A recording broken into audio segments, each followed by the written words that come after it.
দীর্ঘ প্রতীক্ষার পর এবারই প্রথম প্রবাসী বাংলাদেশিরা জাতীয় নির্বাচনে তাদের ভোটাধিকার প্রয়োগ করতে পারবেন। নিজ দেশের নির্বাচনে অংশগ্রহণের সুযোগ পেয়ে প্রবাসীদের মধ্যে উচ্ছ্বাস তৈরি হয়েছে। প্রবাসীদের জন্য চালু করা হয়েছে তথ্য প্রযুক্তি সহায়ক পোস্টাল ভোটিং, যা অনলাইনে নিবন্ধন ও ভোট প্রদানের সুবিধা দেবে।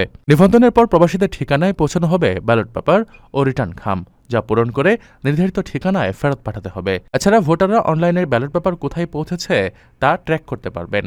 গত সপ্তাহে রবিবার 14 সেপ্টেম্বর মালয়েশিয়ার কুয়ালালামপুরে প্রবাসী বাংলাদেশিদের জন্য মতবিনিময় সভা ও জাতীয় পরিচয়পত্র স্মার্ট কার্ড বিতরণ অনুষ্ঠিত হয়। অনুষ্ঠানে প্রধান অতিথি ছিলেন নির্বাচন কমিশনার মোহাম্মদ আনোয়ারুল ইসলাম এবং সভাপতিত্ব করেন ভারপ্রাপ্ত হাই কমিশনার মুসাম্মাদ শাহনারা মনিকা।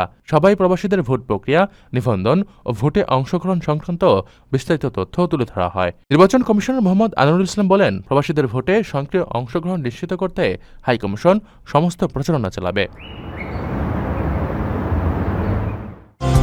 ৫ লাখ টাকায় প্রবাসীর সিটির মালিকানা শেয়ার, ৫ বছরেই দ্বিগুণ মুনাফা। আপনার স্বপ্নকে সম্পদে পরিণত করতে আজই কল করুন স্ক্রিনে দেওয়া নাম্বারে।